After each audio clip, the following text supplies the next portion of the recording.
السلام علیکم، welcome to Afifa wonder world.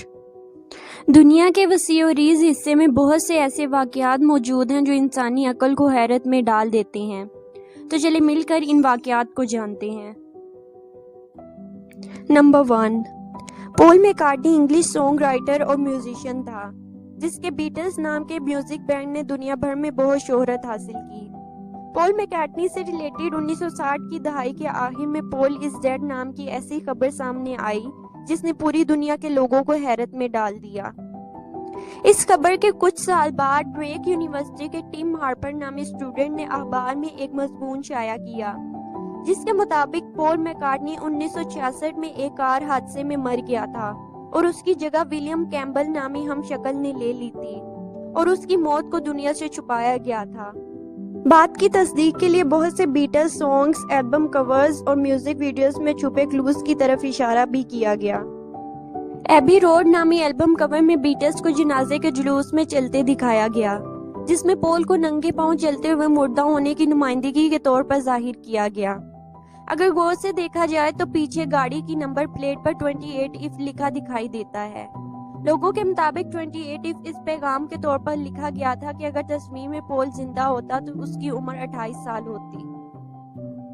ایک اور البم میجیکل مسٹری ٹور کے بارے میں اس چیز کو نوٹ کیا گیا کہ اس پر لکھا بیٹلز لفظ جو کہ سٹارز کے ساتھ لکھا گیا تھا، اس کو الٹا کرنے سے ایک فون نمبر دکھائی دیتا ہے جو کسی ایسے شخص کا فون نمبر تھا جس کو پول کے ڈیڈ ہونے کا یقینی علم تھا۔ دوسری بات کا اندازہ یہ لگایا گیا کہ پول میکارٹنی نے بلیک رنگ کا والرس سوٹ پہنا ہوا تھا۔ آرکٹک کلچر میں والرس کو ڈیتھ کا سمبل سمجھا جاتا تھا، جہاں پر پول کو موت کی علامت کے طور پر ظاہر کیا گیا۔ دی بیٹلز یسٹرڈے اینڈ ٹوڈے نام کے 2 البم شو کیے گئے، جس میں ایک البم میں واضح طور پر پول کے بھیانک موت کے قتل عام کے کنسیپٹ کو دکھایا گیا۔ دوسری جانب تصویر میں یہ کنسیپٹ دیا گیا کہ پول ایک باکس میں بیٹھا ہے، جو اس بات کی علامت تھا کہ حقیقی پول بھی باکس میں زمین کے اندر دفن کیا گیا ہے۔ ایک اور تصویر کو دیکھنے پر پول کے بائیں بازو پر موجود ایک بیج دکھائی دے رہا تھا، جو اونٹارین صوبائی پولیس کا بیج تھا۔ ٹورسٹ کے مطابق بیج کو غور سے دیکھنے پر OPD لکھا دکھائی دیتا تھا، جو آفیشیل پروناؤنس ڈیتھ کا شارٹ ایبریویشن تھا۔ برٹش ہاسپٹل میں کسی بھی مردہ کو ریفر کرنے کے لیے OPD لفظ بولا جاتا تھا۔ پول از ڈیڈ تھیوری پوری دنیا میں پھیل گئی، یہاں تک کہ بڑے میگزینز اور اخبارات میں بھی اسے نمایاں کیا گیا۔ پول کے مرنے سے ریلیٹڈ کلوز سے یہ اندازہ لگانا مشکل نہیں کہ ہو سکتا ہے کہ بیٹلز بینڈ نے خود ہی سب کلوز چھوڑے ہوں اور ان کا مقصد پوری دنیا میں فیم حاصل کرنا ہو۔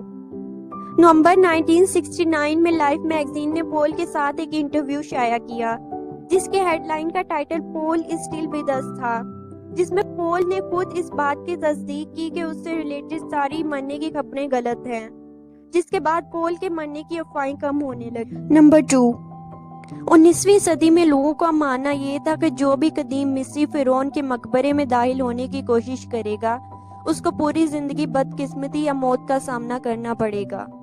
1920 کی دہائی میں کرس آف فیروز نامی ایسی میتھ فیمس ہوئی جسے توتن خامن کنگ کے مقبرے کی دریافت سے منسلک کیا جانے لگا۔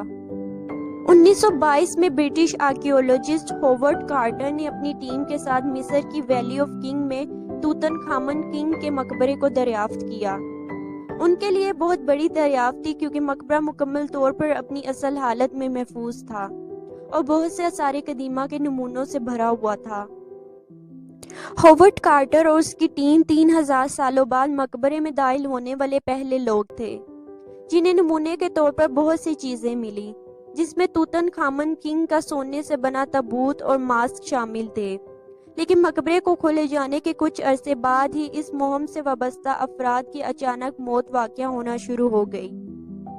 جارج ہربرٹ جو کہ اس مہم میں سیکرٹری تھے، کسی پراسرار کیڑے کے کاٹنے سے مر گئے۔ لارڈ کرنون جس نے اس مہم کی مالی سپورٹ کی تھی، مقبرے کے کھولے جانے کے چند ماہ بعد نمونیا کی وجہ سے انتقال کر گئے۔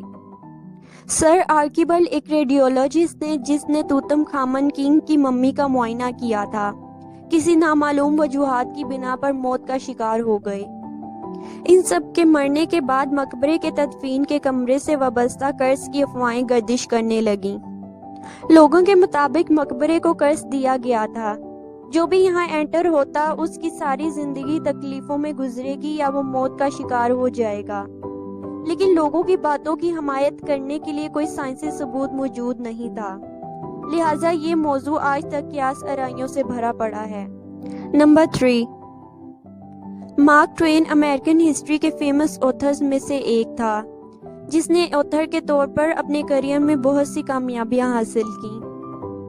مارک ٹوین اور ہیلی کومیٹ کا کنیکشن تاریخ میں سب سے دلچسپ اور فیمس کو انسیڈنٹس میں سے ایک مانا جاتا ہے۔ کومیٹ کے زمین کے قریب پہنچنے کے صرف 2 ہفتے بعد مارک ٹوین 30 نومبر 1835 کو پیدا ہوا۔ رات کے آسمان میں کومیٹ کی چمکتی ہوئی روشنی اس وقت کے لوگوں کے لیے ناقابل ذکر واقعہ تھا اور اس نے مارک ٹوین پر گہرا اثر چھوڑا، اور وہ اکثر اس کا ذکر اپنی کتابوں میں کرتا تھا۔ 76 سال بعد 1909 میں کومیٹ کے دوبارہ زمین کے قریب آنے کی خبریں پھیلنے لگیں۔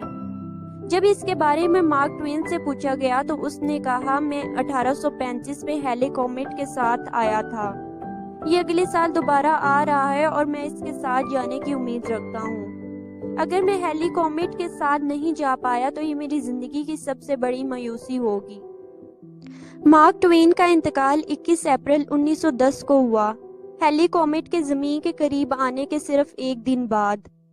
لوگوں کا خیال یہ تھا کہ اس نے اپنی موت کے بارے میں الفاظ محض مذاق کے طور پر بولے تھے، لیکن کچھ لوگوں کا کہنا یہ تھا کہ اس کی گئی باتیں سنجیدہ تھیں اور اس کا کومیٹ کے ساتھ کوئی بہت گہرا تعلق تھا۔